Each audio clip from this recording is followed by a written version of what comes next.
Okay, so as you can imagine, if I gave you even larger elements, right, like the ones on the bottom, you're going to be writing a lot more and more and more, and there's more checking you have to do of the chart. Okay, now there's a shortcut to this. This is what's called shorthand method. So this is how you do. So if we look at potassium here, right? So this is potassium's SPDF notation. The shorthand method for potassium is a lot shorter. It's a lot less. So here's how you do this. Okay. So locate the element. Follow the row of elements to the far right of the table. So let's take potassium, for example, right? So everyone see potassium on the periodic table? Okay. If you follow element, if you go from left to right, it brings you to what element? If you go all the way to the right. Krypton, Kr. Everyone see that? If you just go all the way to the right from wherever the element is. Now, go up one row. What element is that? Okay, so here's what you do. So for potassium, we went from potassium all the way, and we found Kr, but then we went up one, and we found argon. So what you're going to do is you're going to write down argon in brackets. This last row, that last column in the periodic table, we're going to use those elements like a bookmark. Okay, because they end each row, so there's kind of a convenient place to pick. And so what's the atomic number of argon? 18. So what that means is argon accounts for 18 electrons. Okay, so the next part is kind of tricky. What row is argon in? What numbered row? 3. And what block is argon in? Is it in S, P, D, or F? P. Okay, so you said third level, and you said P block, right? Okay, last question. There's 6 columns in the P block. Which column is argon in? The 6th. Okay, so what we've just done then is we selected argon, and argon represents electrons all the way through 3p6. Now, if potassium has 19 electrons and argon represents 18 electrons, then there's only one more electron to count for. So all you need to do is say, all right, well, what comes after 3p6? 4s1, that's right. So that's your shorthand. It takes a little bit of thought initially, because you've got to figure out what row it's in, and then you got to figure out what comes after it. But this is going to be a lifesaver when it comes to elements that are much, much larger. So you don't have to do as much writing. Okay. So let's practice that a little bit. Let's find the shorthand notation for, what was the one we just did? Iodine. Or we'll do it for both. We'll do it for both of these, okay? So let's do gallium first. Find gallium. Go all the way to the right, and then go up 1. What element are we using as our bookmark? So find gallium, go all the way to the right, and go up 1. Argon again, right? Because you got to go up 1, right? Gallium, we're doing gallium. Okay, so we start with argon. And argon is in the 3rd row, and it's in the P block, so we know argon represents 3p. So what that tells us then is argon represents everything in that orange box. And argon represents 18 electrons. So then this is how we write the shorthand. Now, granted, I wouldn't ask you to do this if you already wrote the long one, because that would be doing twice as much work, right?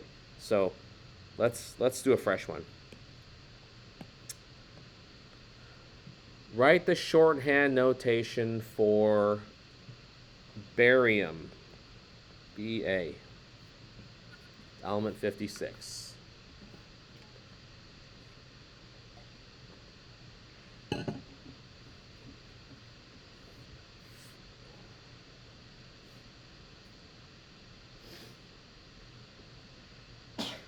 Let's see.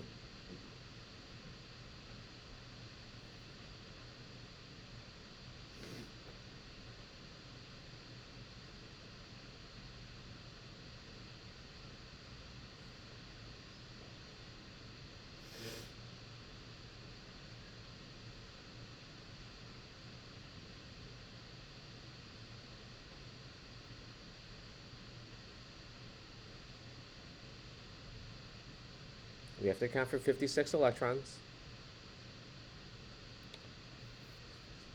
What do you guys think? Who wants to take a stab at it? Aaron? Well, XE6 has 2, right? Yes.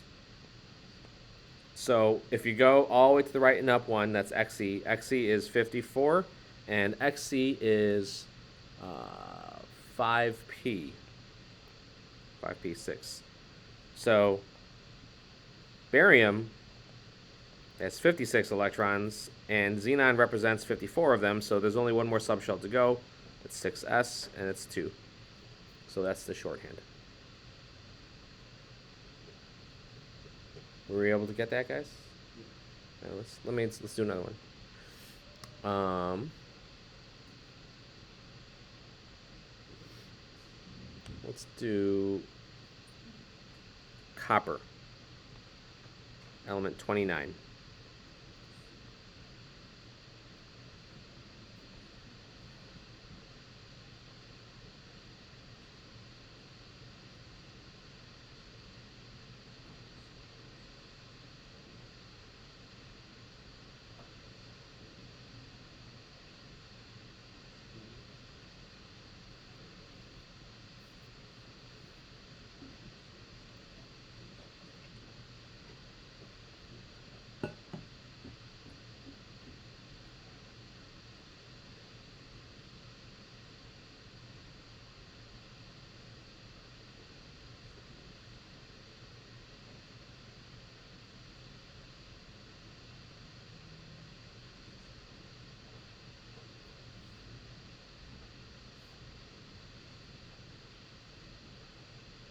All right, who's got it?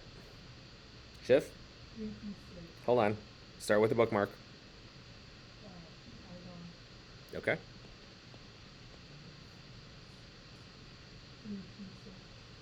Well, argon is 3p6, right? Yeah.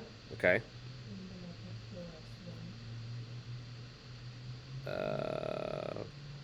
Why? I got the 4s when I went 3p8. Well, but S's hold how many?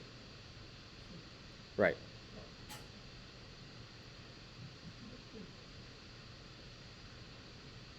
So we got to count for 29. So 29 plus 2 is 31. So what's left? What comes after 4s? 3d9. Yes. Okay.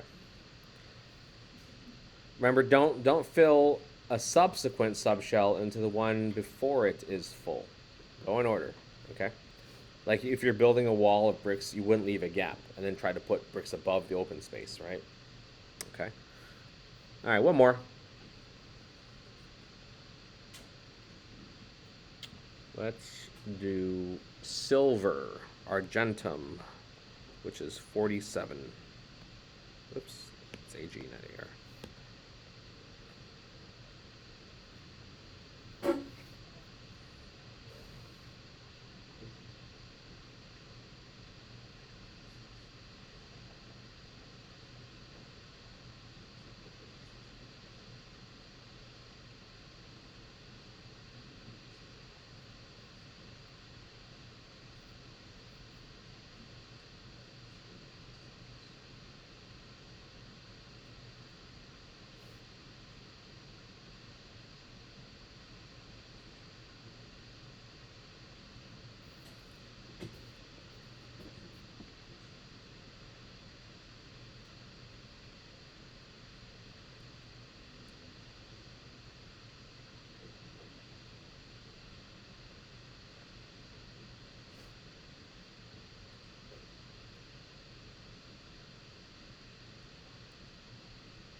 Okay, who's got this one? Dylan? AR 5S2 4D9. Slow down. Okay, so AR. AI. Oh, KR. Okay. KR. 5S2